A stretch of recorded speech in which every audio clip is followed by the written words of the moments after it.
voltamos para a terceira entrevista.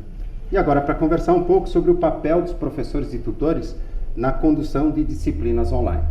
E para essa entrevista a gente convidou o professor Roberto Neto, que é o nosso coordenador da CPP, Coordenação Pedagógica de Polos, o professor Danilo Valentim, que é o nosso coordenador aí de tutoria e corpo docente. A conversa que a gente quer ter, e aí uma primeira pergunta que quero fazer para o Danilo, em relação aos papéis e atribuições, né, do professor e tutor, até porque existem algumas polêmicas trabalhistas quando não bem configurados esses papéis e não bem definidas as atribuições. O que é que faz e cabe somente ao professor e o que é que cabe ao tutor como atribuição? Muito bom. São várias atribuições dos docentes, citarei algumas. O docente, então, ele é o guardião da disciplina, então ele é responsável por elaborar os conteúdos das disciplinas, como as atividades, o fórum avaliativo, a webconferência, dentre outras atividades. Então, o professor é o guardião aí, responsável pela disciplina. Entra aí o papel depois do tutor, que ele apoiará o professor nesta disciplina. Então, uma atribuição interessante da tutoria é a trilha de aprendizagem, onde o tutor faz ali a introdução do conteúdo, onde levará o estudante a desvendar o conteúdo daquela disciplina. Outro ponto significativo também são os materiais complementares, no qual aí o tutor apoia o professor com sugestões e validação desses materiais complementares. E também o tutor, ele apoia ali nos avisos e no fórum de discussão e de dúvidas das disciplinas. Quer dizer que o professor, ele é o responsável pela disciplina e, como tal, o planejamento, a condução pedagógica, o desenvolvimento da disciplina está muito ao encargo do professor, né? Então, essa relação direta via webconferências, web aulas, é de responsabilidade do professor, né? E o tutor, então, como você nos diz, é muito mais um apoiador e, portanto, ele vai seguindo este planejamento do professor. E querendo propor alguma coisa, o professor é o validador destas propostas, até porque ele é o responsável e, portanto, faz esta mediação, né? Exato. Perfeito. O professor Roberto também trabalhou muito com a gestão de equipes de professores e tutores, né? E um dos aprendizados que a gente fez lá atrás que hoje é muito importante, a clareza que a gente tem na gestão e condução do dia a dia, do acompanhamento. Queria que você contasse para a gente um pouco qual é a melhor estratégia, né, para a gente fazer a gestão da equipe de professores e tutores. Antes de tudo, acho que essa proximidade que a gente tem com eles de conversar, a liberdade, esse diálogo muito presente, muito constante, mas acho que uma das principais ferramentas que a gente tem hoje é realmente um programa de acompanhamento aos nossos estudantes com algumas ações previstas, né? Então, semanalmente, eles têm algumas ações de ligação, de e-mail, enfim, algumas ferramentas realmente para incentivar esse aluno, trazer esse aluno mais para perto. Então, seja numa atividade que ele deixou de entregar, ou seja aí se ele é um estudante inativo ou não. E com base nessas ações que eles fazem com os estudantes, a gente consegue também medir e acompanhar o trabalho deles. Então, com esses relatórios de ligação, eles fizeram aí uma maratona de ligação para os alunos que estão inativos até o momento numa primeira unidade. A gente consegue fazer o acompanhamento, medir, poxa, conversamos aí com 50% dos alunos, qual foi a taxa de retorno dessas ligações? E por aí a gente vai realmente acompanhando. São ações que trazem um resultado muito positivo, é um impacto bem bacana do que a gente acompanhou nos últimos semestres e sem dúvida eu acho que é uma das melhores formas que a gente tem de acompanhar o trabalho dessa equipe. Um pouco do que o Danilo falou e você reforça, o professor tem um papel mais pedagógico e enquanto ele está olhando para esse horizonte mais acadêmico, o tutor, a gente poderia dizer que tem um papel muito importante na permanência acadêmica, né? Exato. E esse processo até um pouco mais burocrático de identificar os estudantes pouco ativos ou com um desempenho, né, que coloca ele numa situação de fracasso escolar, a gente consegue acompanhar melhor com o tutor. E é fato que o tutor, fazendo uma ligação, é o ideal, por exemplo, se eu tenho um estudante de um curso de logística que um tutor de logística liga. Você já viveu isso? E qual é a diferença? Inclusive, conta pra gente das ações de retenção, né, que foram feitas. Danilo pode comentar um pouco, porque também faz muito isso.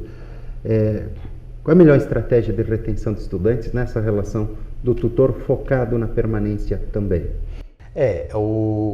Sempre, claro, quando a gente montava monta todas as estratégias desses contatos, o ideal é que alguém da área converse com esse estudante, é a melhor coisa. Um tutor da área de pedagogia conversar com um aluno de pedagogia, da área de logística com logística, porque essa proximidade aparece ainda mais, né? Eles começam a discutir alguns temas específicos da área que talvez alguém de contabilidade, por exemplo, não dominaria. Claro que em outros aspectos esse relacionamento acontece da mesma forma, mas algumas especificidades de alguns cursos não aparecem nesse contato de áreas diferentes. Então é importante e é o que nós priorizamos realmente, esse contato área com área. Perfeito, quer dizer, alguém que é formado na área, fala do mercado de trabalho, reaquece os objetivos, o sonho daquele estudante se formar. Conta um pouco, né, sobre a experiência de mercado, inclusive. Perfeito. E Danilo, você também vive isso intensamente, né, com os tutores e tal. São animadores os indicadores de taxa de reversão de estudantes que indicam trancamento?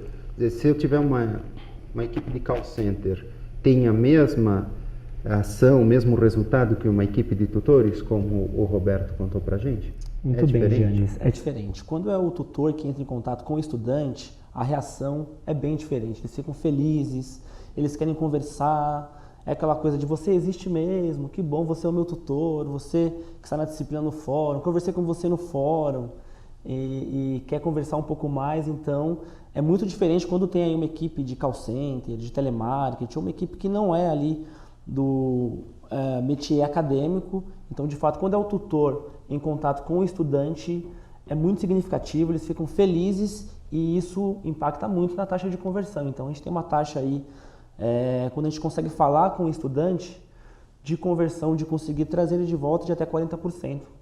O estudante já declarou trancamento. Estudante que declarou trancamento, não quer mais estudar, porque por algum motivo, quando é o tutor que entra em contato, é muito mais efetivo que uma outra pessoa realizando o contato. Também tem essas ligações de boas-vindas. Quando ele ingressa, nós fazemos também as ações de boas-vindas, que também é bem interessante. Ele sabe que vai ter alguém que vai cuidar, vai apoiar ele na disciplina durante o semestre. Essa pessoa já ligou no início, então isso também ajuda muito na permanência acadêmica. Que aí é uma atribuição do tutor em especial. Quer dizer, nada impede que o professor também colabore e ajude, mas está muito no escopo do tutor, né? Sim.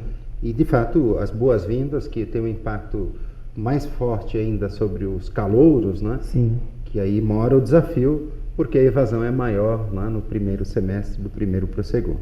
Agora, você falou, né, o Roberto também comentou, essa questão do relacionamento com pessoas. Quer dizer, esse estudante, ele quer ter esse sentimento que está sendo cuidado ou acompanhado, mediado por pessoas, por professores, tutores, e não uma experiência apenas computadorizada de aprendizado, não é? Nesse sentido, a gente sempre fala desses eventos síncronos e assíncronos, não é? E a relação do professor, a gente falou bastante do tutor, e qual é a importância dessas relações síncronas entre professores e estudantes? Funciona? Dá certo? É bem acolhido pelos estudantes? E quais as ferramentas, os recursos tecnológicos que são utilizados? Muito bom. Sim, nós temos aí a webconferência, né? Então, por disciplina, o estudante tem aí 3 webconferências, uma webconferência de apresentação, depois mais 2 aí de desdobramento das disciplinas. E essa webconferência ela acontece tendencialmente no período noturno e é sucesso. Os estudantes eles querem mais, eles pedem mais web. E o estudante ele pode interagir com o professor e com os colegas no momento da webconferência.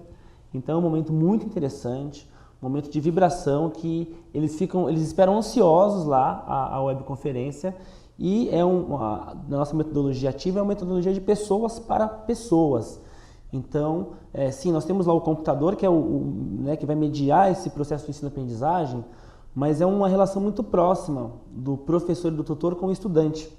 Não só na webconferência, que é um momento síncrono, muito significativo para eles, mas também no fórum de discussão. Nós temos um fórum na unidade 1, que o estudante ele coloca o posicionamento num tema específico e depois ele comenta com os pares. Então, não é uma relação instrucionista, professor e estudante. Tem o contato, tem a devolutiva também dos pares. Então, além do professor e estudante, tem os outros estudantes que participam desse processo. Então, é bem interessante.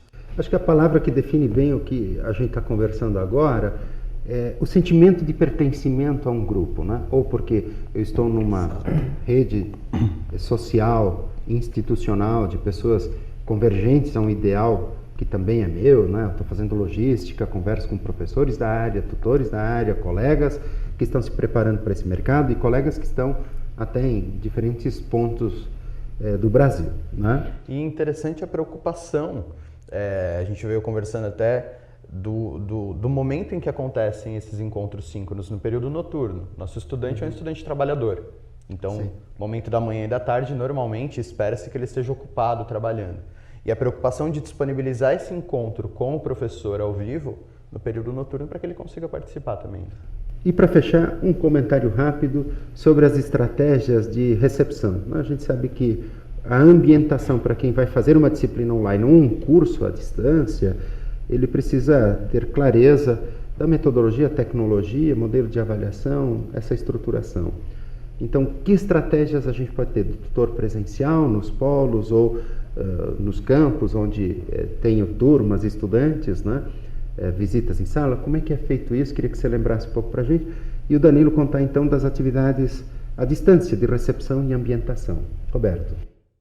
Bom, o tutor presencial ele promove alguns encontros de recepção, de boas-vindas, assim como o tutor web também tem algumas ações, mas de fato de trazer o estudante, mostrar, apresentar para ele aonde ele vai estudar, né, a universidade dele, como é a plataforma, como é a dinâmica de atividades.